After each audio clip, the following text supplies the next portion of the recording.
তোমায় মন চাই রে, না জানি মই লিখতে চিঠি, না জানি মই পড়তে। রে আমার ফোন রাখা তো যা ভয় লাগে রে, এত কষ্ট করে টাকা উঠেছি, লোন করছি, ফোনটা সাথে রাখি। 20,000 টাকা রাখছি ফোনে, আমার সাথে রেখে ভয় লাগে যে 2,500 টাকাটা ফোনটা দিকে নিয়ে যাই, খেত নিরাই ফোন সাথে রেখে নিরাই। আরে গাছ, হ্যালো, হ্যাঁ এই নম্বরে টাকা পাঠান, এই নম্বর বিকাশ নাম্বার, এমন পাঠান, এই নম্বরে। তুই কথা বাদ দে, এদিকে এদিকাই দরকারি কথা আছে। ফোন দে ভাই, আমার বন্ধু রাখতেছে না, এক মিনিট পরে ফোন দি। ফোনটা কত ফোন টিপা লাগে নাকি? না ভাই কি করবো, ওর সাথে দরকারি কথা আছে বয়। হ্যাঁ কোন, ঈদ তো মনে কর চলে আইলো, আমি কি করা যায়, কাম কাজ তো আর করি না। না আমরা তো বাটপারি করে চলে আইলো, মনে কর যে বাচ্চার মতো করা লাগবে। আর তোর জানা মতো কোনো বলত চলত আছে নাকি যে বিকাশ মিকাশ করে, অত কিছু বোঝে না, টাকা ঢুকাই তার কাছে মনে কর আমার টিকিট করে, কিন্তু টাকা যদি নিবার পারি আমার। আমি কালকে গেছি এক দোকানে, বিকাশ দোকানে, আমার ফোনে লোড দিবার গেছি, হ্যাঁ। এক বলত কিস্তি উঠে আনছে, কিস্তি উঠে করলো কি বিকাশ হয়েছিল 20,000 টাকা। এই তুমি কি এই নাম্বারটা কি কালেক্ট করছো নাকি? হ্যাঁ আমি নাম্বার কখনো দিচ্ছি না, নাম্বার কইছে না এই সঙ্গে উঠে দেখছি। ঠিক আছে, নাম্বারটা নাম্বার বস নাম্বার কোন কোন নাম্বার কোন? 013 013 18 18 77 77 99 99 17। 17। ফোন লাগান ওই সবাই বলতে ফোন লাগান, সারা ঠিক কি আছে, বলে ফোন দিল বললো। লোকরা লক্ষ লক্ষ টাকা ব্যাংক রাখে কিভাবে? আমি সাধারণ মোবাইলে 20,000 টাকা রাখছি, আমার তো ঘুম আসতেছে না। কিরে ভাই বিষয় নয়, ফোন দেয় লোকেরা। কে ফোন দিছে? নাম্বার তো চিনি না, দেখা যাক। হ্যালো, আসসালামু আলাইকুম। ওয়ালাইকুম আসসালাম স্যার, আমি বিকাশ অফিস থেকে নাইট বলছি। স্যার আপনার এই নাম্বারে কি বিকাশ অ্যাকাউন্ট খোলা আছে?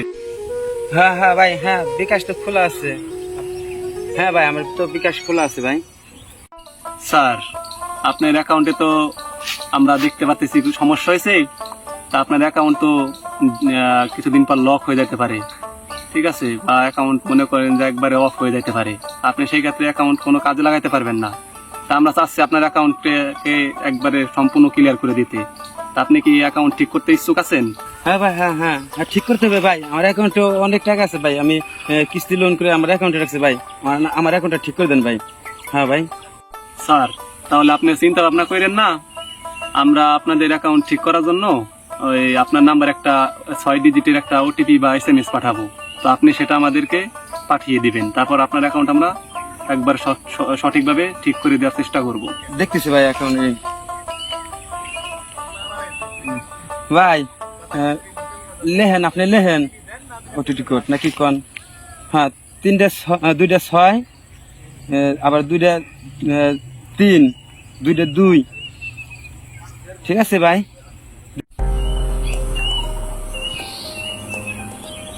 ধন্যবাদ স্যার, 5 মিনিট ওয়েট করেন, আপনার অ্যাকাউন্ট ঠিক হয়ে যাবে। আচ্ছা ভাই, আচ্ছা আমি দেখতেছি তাই। আচ্ছা আচ্ছা ভাই। বন্ধু টাকাইছি। দাঁড়া দেইনি। আরে বন্ধু টাকা তো চলে আইছে। আরে বন্ধু রে দিছি নাই রে। কঠিন খেলা হয়ে গেছে। মার্কেট মানে পুরো দূরে আমরা 5 মিনিট তো হয়ে গেল, অ্যাকাউন্টে ঢুকে চেক দেখি ঠিক আছে নি। কি রে অ্যাকাউন্ট ঢুকে না কে? কি আমার ব্যালেন্সের অ্যাকাউন্ট বিকাশ কি হইলো? কি ব্যাপার? দেখি আমার কোন ভাই ব্রাদার আছে না, তারপর দেখে আল্লাহ কি হইলো। হাই রে আমার টাকা রে, ও যে রাজেশ ডাক দে দেখাই, ও কাছে যাই, ও দেখাই দেখ। ভাই রে আমার অ্যাকাউন্ট রে। ভাই কি হয়েছে ভাই আমার অ্যাকাউন্ট দেখা যাচ্ছে না ভাই। আমার ফোন দিছিল বিকাশ অফিসে 5 আওয়ার ঠিক করার জন্য ভাই, আমার অ্যাকাউন্ট দেখা যাচ্ছে না ভাই। দাঁড়ান দেখছি ভাই, দাঁড়ান একটা বন্ধু টাকা আছে কিনা, অ্যাকাউন্ট দেখাই যাচ্ছে না ভাই, কিভাবে বুঝবো দেখেন ভাই। ভাই আপনার কাছে কি কেউ পাসওয়ার্ড টাসওয়ার্ড চাইছিল? হ্যাঁ ভাই আমার বলছিল 6টা 5 আপনি কি দিয়েছিলেন? হ্যাঁ ভাই আমার বললো যে ঠিক করে দিবে, আমার আইডির সমস্যা ছিল বলে অ্যাকাউন্টে ভাই। ভাই আপনার টাকা তো মারি দিছে ভাই। ও ভাই কি কোন ভাই, আমার এত কষ্টের টাকা ভাই, ভাই আমার 20,000 টাকা লোন করছি ভাই, আমার 20,000 টাকা অ্যাকাউন্টে করছি ভাই। এখন আমি কি করবো ভাই? ভাই আমি কি করুন ভাই, চলে গেছে ভাই কি করুন? আমি এখন কি করবো? 20,000 টাকা আমার খেত ভাই, আমি কি করবো এখন ভাই আমার 20,000 টাকা। আসলে বিকাশ নিয়ে যাতে প্রতারণাটা না হয় সেই কারণে আমরা শিক্ষণীয় একটা ভিডিও করছি, যে ফোন দিয়ে অনেকের কাছে পাসওয়ার্ড চায়, মানে পাসওয়ার্ডটা নেওয়ার পরে টাকা নিয়ে যায়, যাতে এমন কিছু না হয় এই কারণে আমরা একটা ভিডিও করছি, মানে যাতে অন্য কেউ এরকম প্রতারণা না হয়। এখন চাইতেছি যে সকলেই যাতে এই প্রতারণা থেকে বিরত থাকি, সেটার জন্য আমরা এই ভিডিওটা করা মূল উদ্দেশ্য। তাই আমাদের এই ভিডিও ভালো লাগলে আমাকে লাইক কমেন্ট শেয়ার দিয়ে আমাদের যাতে আমরা আরো এগিয়ে যেতে পারি, আরো কিছু ভালো শিক্ষণীয় ভিডিও দিতে পারি, আমাদের সাপোর্ট করবেন, এটুকুই আপনাদের কাছে আমাদের আশা।